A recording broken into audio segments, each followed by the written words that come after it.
Namaste and welcome to this exciting episode of Sathology Debunking Mythology। Sathology के इस episode में आपका बहुत बहुत स्वागत है।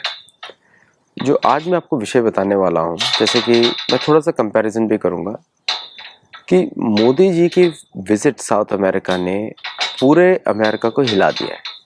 सबसे ज़्यादा इसने हिलाया है ट्रंप को। और ट्रंप को क्यों हिलाया इसने? क्योंकि ट्रंप बार बार झांसा दे रहा था मोदी जी को बारे में दुनिया को बोल बोल के कि मेरे दोस्त हैं, और पीछे सारा गड़बड़ी कर रहा था। क्योंकि एंग्लो सैक्सन्स की एक बीमारी होती है, ये मुंह पर आपको बड़ा अच्छा बोलते हैं, शब्द अच्छे बोलते हैं, अरे you are a great man, you are my friend, you are my brother, लेकिन पीछे इनके कुछ और चल रहा होता है, कैसे इसे क्या एक डील एक्सट्रैक्ट करें या कुछ इससे एक्सट्रैक्ट किया जाए। इसको अमेरिका में बोलते हैं स्मॉल टॉक। स्मॉल टॉक जो है उसको कोई सीरियसली लेता नहीं है। और मोदी जी जो है स्मॉल टॉक, भारत का वो कल्चर नहीं है। भारत में आप स्पष्ट बात करते हैं, इधर उधर की बातें करते हैं तो लोग आपको विश्वास नहीं करते। ये भारतीय कल्चर है और अमेरिकन कल्चर में ऐसा नहीं है। यहाँ स्मॉल टॉक होती है। स्मॉल टॉक उसको बोला जाता है कि शुरू में आइस ब्रेकर है, एक पूरा मेथोडोलॉजी है यहाँ बात करने का। ट्रम्प को लग रहा था कि my friend my friend my friend बोलेगा तो मोदी जी बिछ जाएंगे।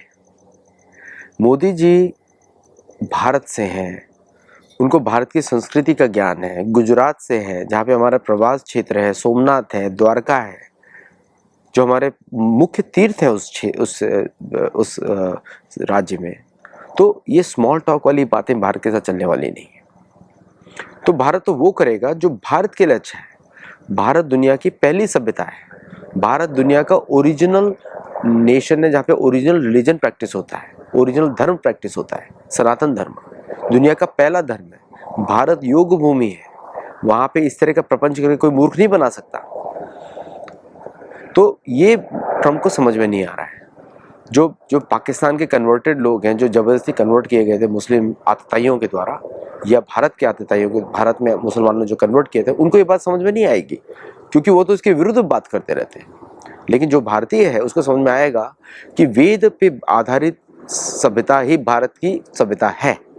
बाकी सब लोग भारत के नहीं माने जाएंगे क्योंकि वो उन सभ्यता से दूर चले गए। लेकिन फिर भी हमारी जो ओरिजिनल सभ्यता है उसके हिसाब से हम सोचते हैं। अब साउथ अमेरिका के टूर ने कैसे अमेरिका को रैटल किया कि अब जो है अभी 9 जुलाई को जो रिपोर्ट निकालने वाला, लेटर निकालने वाला है भारत के लिए, अभी कैसे निकालेगा? नहीं निकाल सकता।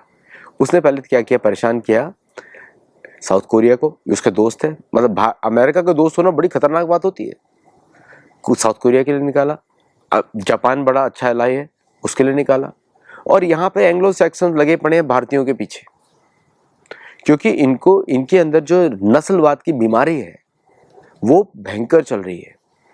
इनको लगता है कि इनकी नस्ल जो है बहुत सुपीरियर है, और ये यहाँ पे चल रहा है। मैं तो देख रहा हूँ, ट्विटर पे देख रहा हूँ, हर जगह देख रहा हूँ। और भारतीयों ने भी मन बना लिया है, तुमको लड़ना है तो चलो हम लड़ते हैं, इस बार देख लेते हैं। और भारत ने भी मन बना लिया, देखते हैं अभी कितना आगे चलते हैं, देखते हैं। भारत ने मन बना लिया है। अब इसके थोड़े तथ्य सामने रखता हूँ मैं आपके। भारत ने जो कुल डील साइन करी है, पोटेंशियल ऑफ डील साइन करी है साउथ अमेरिका के साथ, वो है $52 बिलियन की पोटेंशियल डील है। पोटेंशियल मतलब उतना रियलाइज किया जा सकता है अगले 10 सालों में। $52 बिलियन की। अर्जेंटीना के साथ ट्रेड पैक में जो भारत तो वहाँ पे ऑलरेडी नंबर 1 एक्सपोर्टर है रॉयल एनफील्ड मोटरसाइकिल्स का और बाकी मोटरसाइकिल्स का, प्लस अर्जेंटीना के फार्म इक्विपमेंट्स में, प्लस अर्जेंटीना के डिफेंस इक्विपमेंट्स में भारत वहाँ पे बिलियंस ऑफ डॉलर्स की सेल करने वाला है, मिनिमम $5 बिलियन की। ब्राज़ील के साथ आकाश तीर और जो दूसरे पिनाका, इनके डील्स के बारे में बात हो रही है। प्लस भारत कुछ खरीदेगा भी, शायद एम्ब्रेयर खरीदे, 390 190 खरीदे, या बड़ा वाला उनका प्लेन खरीदे फॉर देयर ओन एविक्स सिस्टम, AEWCS सिस्टम। और साथ में भारत ने जो डील साइन करी है क्यूबा के साथ, वेनेजुएला के साथ ऑयल का ट्रेड डील करेगा, जिसमें वेनेजुएला को ज़्यादा फायदा होगा, वेनेजुएला की इकोनॉमी रिकवर होगी। क्यूबा के साथ डील करेगा। तो ये सारा जो इकोनॉमिक डील्स जो भारत साइन कर रहा है, उसका नेट वैल्यू जो 10 साल में $52 बिलियन तक आने वाला है। उसके हिसाब से आप लगा लीजिए, जो आज के हिसाब से बोला जा रहा है, अगर कल डॉलर नहीं होगा तो कोई रुपये में हम कन्वर्ट करके बात करेंगे, मतलब कि 4 लाख करोड़ रुपए की बात हो रही है इन सब डील्स में। अब आते हैं नॉर्थ अमेरिका की तरफ। मेक्सिको हमेशा से डरपोक राष्ट्र रहा है, कॉलोनी है, ये स्पेनिश की कॉलोनी है। वहाँ पे कोई मूल उनका कोई सेल्फ कॉन्फिडेंस है ही नहीं बिल्कुल भी। उसने भेज दिया किसी एक फॉरेन मिनिस्टर को अमेरिका की डर से, पहले बता दिया मैं नहीं जा रही हूँ, मैं भेज रहा हूँ यही हूँ किसी को। ये तो भारत को पसंद आएगा नहीं क्योंकि मोदी जी ने इनवाइट किया था। तो ग्लोबल साउथ का जो लीडरशिप है, बोलीविया, उरुग्वे, चिले, पेरू और आपका ग्वाटेमाला, गयाना, सुरीनाम, है ना, फ्रेंच गयाना फ्रेंच टेरिटरी है, उसके साथ डील नहीं हुआ भारत का। प्लस ये जितने भी कंट्रीज है अप टू कोलंबिया, उसके ऊपर जाएंगे तो फिर वो अल साल्वाडोर और ये सब आएगा जो कि ऑलरेडी अमेरिकन एजेंट्स हैं सारे के सारे। उधर नहीं जाना है भारत को, क्योंकि उनको बर्बाद कर देगा अमेरिका, जैसे बाकी देशों को उसको भी बर्बाद कर देगा। क्योंकि एंग्लो सैक्सन की बीमारी होती है, जहां जाता है उसको बर्बाद करके छोड़ देता है। अब इंग्लैंड बर्बाद है, अमेरिका की देखो संभाल नहीं पा रही इकोनॉमी, क्योंकि उनकी जीविका छीन ली गई है। उनकी जीविका थी मुफ्त में डॉलर प्रिंट करना, ये उनकी जीविका थी। डॉलर प्रिंट करके दुनिया से सामान खरीदते थे, पेड़ पे लगता है डॉलर, ऐसा है literally, money grows on trees, है ना। अब वो ट्री ट्रिम हो रहा है, इनको समझ में नहीं आ रहा पैसे क्या, क्योंकि पैसे कमाया ही नहीं इन्होंने कभी, सीखना ही नहीं कभी भी। बिकॉज ये इनका क्या था, जमीन पकड़ लो और जमीन के ऊपर जो ट्रेड होगा उसकी हम ट्रेड खाएंगे, टैरिफ खाएंगे, यही इनका मॉडल था। ब्रिटिश कॉलोनियलिज्म का यही मॉडल था। अब वो छीन लिया भारत ने। भारत के ट्रेडर्स होते हैं, भारत को गुड्स से सर्विसेज के ऊपर ट्रेड करना आता है, इनका तो पूरा सर्विस इकोनॉमी है। और क्या था, इन्होंने पुराना सीखा हुआ था, दादागिरी दिखाओ, डराओ, सैंक्शन लगाओ और लोगों को धमकाओ, ऐसे ट्रेड डील होगा। दुनिया ने 90 साल में हेकड़ी निकाल दी। उड़ाओ तुम अपने B2, अभी वो भी उड़ेंगे, तुम उड़ाओ अपने F-35, वो भी उड़ेंगे, निकाल दी। अब कुछ बचा नहीं है चारा। चारा क्या बचा है कि अब इनको एक्सेप्ट करना पड़ेगा कि मेहनत करनी पड़ेगी, शायद कुछ मैन्युफैक्चर कर पाए। लेकिन अगर आप इनका इतिहास देखेंगे, इनकी इंग्लैंड में मैन्युफैक्चरिंग शुरू हुई जब भारत की फोर्सिबली बंद करवाई गई कॉटेज इंडस्ट्री, तब इंग्लैंड में मैनचेस्टर में फैक्ट्रीज खुली। अब ये किसकी फैक्ट्री बंद करवाएंगे, क्योंकि सबने अपनी सेनाएं बढ़ा ली है। एशिया में दबाते रहते थे, उनको लगता था, क्योंकि एशिया वालों की इनकी करतूतें मालूम नहीं थी कि फटीचर लोग हैं, अपने देश में फटीचर थे ये लोग। इनकी जो औरतें जो हैट पहनती है इसलिए पहनती हैं कोई ऊपर से कर ना दे, जैसे चिड़िया करती है वैसे ये लोग करते थे। ये तो इतिहास है इनका। तो ना इन्होंने कभी ट्रेड करना सीखा, इन्होंने सीखा दादागिरी, कब्जा करना और उसको किसी तरह उसको यूज करना। अब इनकी जो पुरानी स्ट्रेटेजीज थी सबको समझ में आती है, वेल डॉक्यूमेंटेड है, अब तो कोई करने देगा नहीं। तो इनके पास क्या चारा बचा है, एक ही चारा बचा है, चर्च के अंदर घुसना, जो कि वो भी काल्पनिक है। चर्च भी इन लोगों के ऊपर बिठाया गया किंग ऑफ इंग्लैंड के द्वारा। किंग ऑफ इंग्लैंड ने क्रिश्चियंस बनाए, है ना, बाकी लोगों ने बनाए कैथोलिक्स। तो कुछ बचा नहीं है इनके पास, सोच नहीं रहे हैं, सोच नहीं पा रहे हैं क्या बना रहे हैं, और जो कुछ बनाते हैं उसको बाहर फेंक देते हैं सैंक्शन डाल के। तो अब कुछ चारा बचा नहीं है, वो बचा है, सिर्फ एक ही चारा बचा है कि ये लोग किसी दूसरे के उधर मजदूरी करें। वो कर नहीं सकते, तो क्या ऑक्यूपेशन रहेगा, तो वो लग रहा है कि ये इंटरनेशनल भाड़े के सोल्जर्स बनेंगे। इनका काम होगा दूसरों के लिए हफ्ता वसूल करना, ये बनेगा काम फ्यूचर में। और कोई फ्यूचर दिख नहीं रहा है।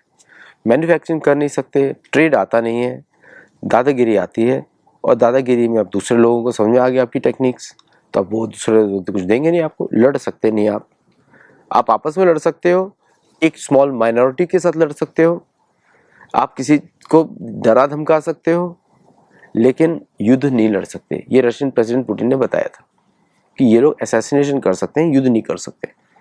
तो अब बचा क्या है, यही कंफ्यूजन में अमेरिका है कि बड़ी बड़ी बातें तो कर ली यूनिवर्सिटी में, इंटरेस्ट बढ़ाओ, इंटरेस्ट कम करो, ये करो वो करो, लेकिन कुछ बचा नहीं है। मैं आपको वास्तविक बता रहा हूँ कि मैं जॉब्स मतलब बच्चों का जॉब्स देख रहा था, दूसरों का जॉब्स देख, कहीं जॉब से नहीं बची, कहीं पर मैन्युफैक्चरिंग ही नहीं हो रही कहीं पर।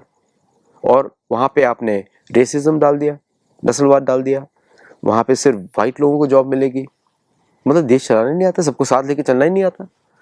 बट एंग्लो सैक्सन्स अलग होंगे, ये अलग होंगे, ये अलग होंगे, उसमें भी डिविजन होंगे। आप फ्रेंच हो कि जर्मन हो कि ये हो कि वो हो, तब जाके काम मिलेगा। मीन्स चर्च के बाहर कभी सोच ही नहीं पाए, ऐसा गुलाम बनाया है। तो एक ही काम बचा है कि दूसरे जो माइनॉरिटीज हैं उनको दबा के रखो। कोई और ऑक्यूपेशन बचा नहीं है। आप क्या बेचोगे? एक ही चीज प्रोड्यूस होती है अमेरिका में आजकल, एग्रीकल्चर। एग्रीकल्चर अब उसी को एक्सपोर्ट करें। अब लोग भी बोल रहे हैं ये तो जीएमओ है, नहीं ले सकते, ये तो पॉइजन है। दूसरा बचा है तेल। तेल के ग्राहक मिल जाएंगे, तो तेल और एग्रीकल्चर, बाकी चीज आप प्रोड्यूस कर नहीं सकते, बाकी सब जगह से होगा, आपको इंपोर्ट करना पड़ेगा। मतलब इसलिए पॉपुलेशन कम करनी पड़ेगी। समझ रहे हैं? इन्होंने हाईलाइट कर लिया 24.5 मिलियन है नेचुरलाइज सिटीजन्स, काउंट भी कर लिया। तो अब तेल बेच के और एग्रीकल्चर बेच के आप दुनिया चलाने वाले हो। टूरिज्म नीचे चला गया, इस बार 29 बिलियन डॉलर्स का लॉस हुआ हो दिखेगा इस साल। टूरिज्म इज वेरी डाउन क्योंकि आपकी सैंक्शन पॉलिसी चल रही है। So where is the outcome? तो अब मुझे ऐसा लग रहा है कि मोदी जी के जो स्टेप्स थे डीमोनेटाइजेशन से लेके अब तक, और ग्लोबल आउटरीच के जो स्टेप्स थे उनके, वो फ्रूटफुल रिजल्ट्स लेकर आ रहे हैं। क्योंकि जब भारत में सिंदूर 2 होगा तब अमेरिका के पास कोई ऑप्शन नहीं होगा जब तक कि चुपचाप साइलेंटली बैठ के देखना। आप B2 भेज नहीं सकते।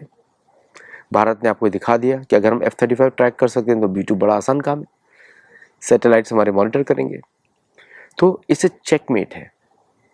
चेकमेट मतलब अब कोई ऑप्शन बचा नहीं है अपनी सारी धमकियों को वापस लेने का।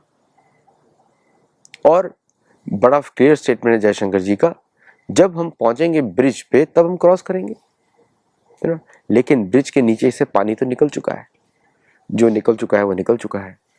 तो overall very good science for the whole world for peace. क्योंकि जब ये जो एंटरप्राइज जो है रुकेगा तो दुनिया में शांति के कारण आगे बढ़ेंगे, और शांति कायम होगी अभी नहीं, 5-6 साल के बाद। क्योंकि तब तक ये जितना भी मैं बोला है ये सब टेस्ट हो जाएगा।